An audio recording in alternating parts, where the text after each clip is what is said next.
Okay, video number 5. We're almost done and you're ready to go for this event. All right, gentlemen, we're going to be talking, well, ladies and gentlemen, we're going to be talking first of all about getting from point A to point B, okay? And so this is having to do with travel and that kind of thing. So, a true gentleman never makes himself the center of attention. His goal is to make life easier for himself and others. Because he is a gentleman, he does not see this as a burden. So in our curriculum book here, I am going to read this little list that they gave us about a gentleman. He always maintains good posture. He stands, sits, and walks straight and upright. He demonstrates self-control. He does not spit in public or use coarse language. He always looks another person in the eye when speaking. He immediately stands up when a lady approaches him. He always stands up when a lady near him stands. He always helps a lady with her chair at the table when she sits or rises. He helps a lady with her coat or wrap. He offers his chair to a lady or elderly person when other chairs are not available, like on the bus or in a restaurant or at a home. He always retrieves dropped items for a lady or older person. He always treats other people respectfully, and he always holds open a door for the ladies or an elderly person to pass through first. It is always better for a gentleman to pass behind people rather than in front of them. So we're going to talk with the boys in class about how to hold the door open for somebody when they're going in and out of a building, how many people he should let pass through the door before it's okay to, carry on with his guest and walk down the street or whatever. We're going to be talking about all of the little details about that kind of thing, but this is a general overview of the wonderful, perfect, picturesque gentleman. Then for ladies, we are going to go through their little list here real quick. It says she accepts proper offers of assistance with a smile and thank you. She need not accept assistance from strangers if she doesn't want, but she is able to humble herself and allow her guest to open her car door or her the restaurant door, things like that, not feeling offended that she couldn't open the door on her own, but she accepts the proper offer of assistance with a smile.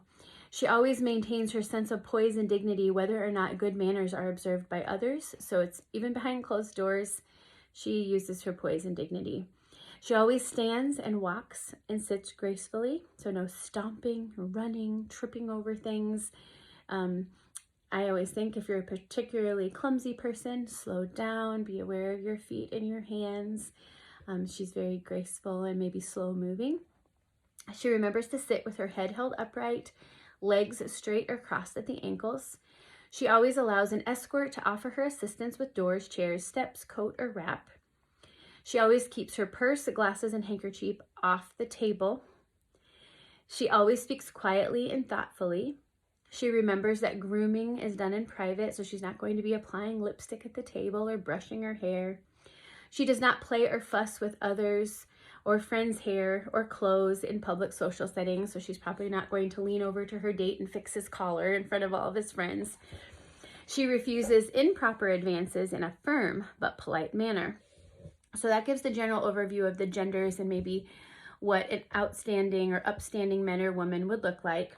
And then, and it talked a little bit about, leaving a building, coming in, that kind of thing. So now we're going to get into the actual, okay, now they've gotten through that part. They're out of the restaurant, maybe walking to the car or the next place.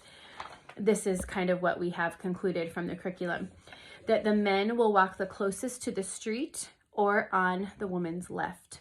I grew up with my dad doing that. Anytime we go for a family walk, if a car would come, he would scoot me over to his other side. I never knew why until I read this book. A gentleman offers his right arm to the lady he is escorting during rain, snow, or uneven terrain. He offers an umbrella or his coat. Last year, I required that Aiden purchase an umbrella in the event it rained and he needed to use an umbrella.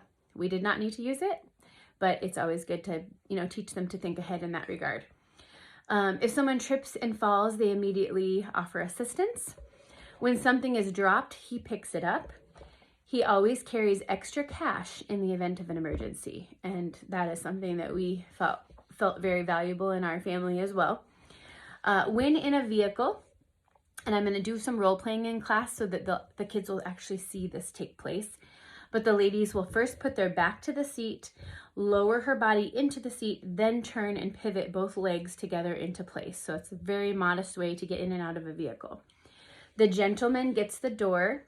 The lady should wait. This reaffirms her womanhood and allows the man to act as a gentleman. So this has nothing to do with demeaning a woman, saying that she's not fit to open her own door or strong enough to carry her bags. It is her humbling herself in an area that she's probably better at and allowing him to shine in an area where he needs practice. So it's a really, really beautiful, beautiful thing to watch. You do not leave garbage or any of like your empty cups or anything like that in a vehicle you've been riding in. When you get out of a vehicle, you take your garbage with you. Proverbs 12:25 says, "Heaviness in the heart of man makes it stoop, but a good word makes it glad." Conversation should be lighthearted and cheerful. It is extremely rude and dangerous to distract the driver when they're driving. So we talk about this in class, about this lighthearted conversation. And this just means the world to me nowadays, that now my son is driving and we've got kiddos who have their license. It reminds me to remind my son and others that when you are the rider in a car, don't be distracting, don't cause danger, don't cause temptation, be lighthearted and cheerful, be respectful in that way. When it comes to holding doors, so we're going to get into this in real depth in class, but just the overview for you all. A gentleman shows honor by opening a door for a woman. In large groups, only one man needs hold the door at a time for 6 to 8 people, and then another man should take over. So we're not leaving some lone ranger there for a half hour as large groups of people are coming in the restaurant. He does get to go join his party after 6 to 8 people pass through. If there are double doors, the gentleman opens the door on the right. If the door is wide or heavy, he may go through the door and then reach back to hold it open, rather than straining awkwardly to hold the door open for people to try to walk around his arm to get through. Ladies should smile and always say thank you as you pass through the door. Please know, ladies, when you are out and about and a gentleman takes the time at the gas station to open a door for you, he's unsure how that is going to be taken in our daily culture. Respond with kindness. Don't take offense. Say thank you. He's really going out of his natural comfort zone to do something kind. It is nothing demeaning at all. Seating at a restaurant. So if you're leaving the restaurant, we kind of talked about travel, or if you're getting to the restaurant and now you're going in, the lady sits first. All the men remain standing until all of the gals at the table are seated. Men sit to the left of their date. So the women on the right, the men on the left. The lady approaches her chair from the left. She uses 2 hands on her seat and scoots forward while the gentleman assists her from behind. Do not push her into the table. And we will role play this in class. Men stand to greet or welcome people as they approach the table. The gentleman should rise when a lady leaves the table and when she returns.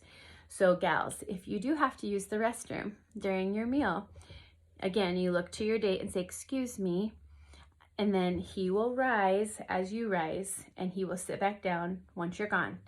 As you come and approach the table, he will rise again and wait for you to be seated and help you with your chair. I know there was a lot of gals last year that had to go to the restroom that chose not to for that very reason. They were nervous to make the guys stand. And that, I believe, concludes this video.